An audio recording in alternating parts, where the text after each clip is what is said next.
Well, my first impressions of the Boundary Dam 3 project were always that it was ambitious. It was a really interesting project because it was on lignite, it was on a relatively small power plant, and it was going to capture 100% or very near to. So it's quite an extraordinary project, and in relatively remote part of the world. You wouldn't really think that you'd go find it in a place called Saskatchewan.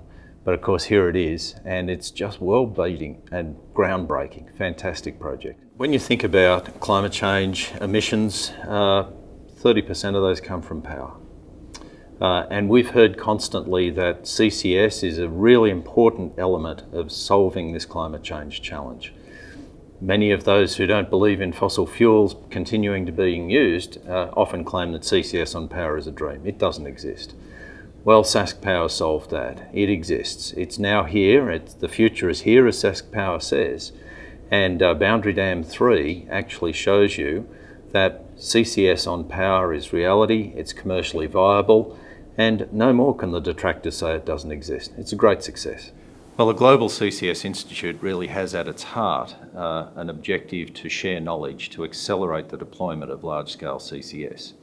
And I guess in the power sector, that's been rather challenging for us over the last 5 years that we've been in existence, because there really hasn't been too many plants actually at that final stage of build and operate.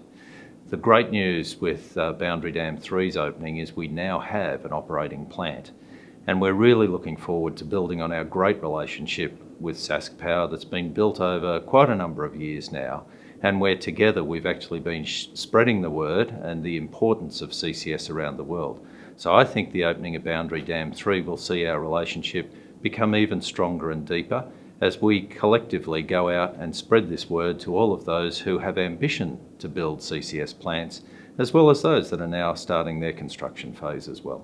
The 2 degrees challenge, as we call it in the Global CCS Institute, is something that's going to be very difficult for the world to achieve.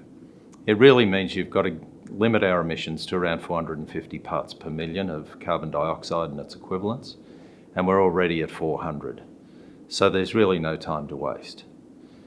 We also know from BP statistical review that the known recoverable amounts of fossil fuels, certainly for coal, is well over 100 years, and for oil and gas exceeds 50 years in each case.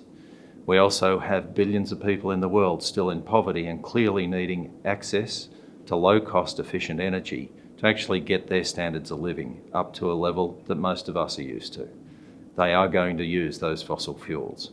So we can't actually let that happen without abating it, and the only way that we're going to achieve that is through the application of CCS. And this isn't just a power question. This is importantly a question for industrial processes.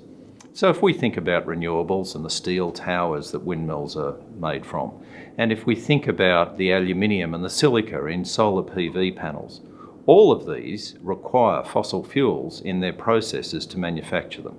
We cannot allow for these CO2 emissions from industrial processes that also go towards the construction of renewables to just be emitted. CCS plays a role in enabling renewables as well. So no matter which way you look at it, you can't get to 2 degrees C if you don't use CCS. And the Boundary Dam power plant shows you can do that in power as well, a very important element of this. In our view, no CCS means no 2 degrees C. We can't beat climate change with our carbon capture and storage.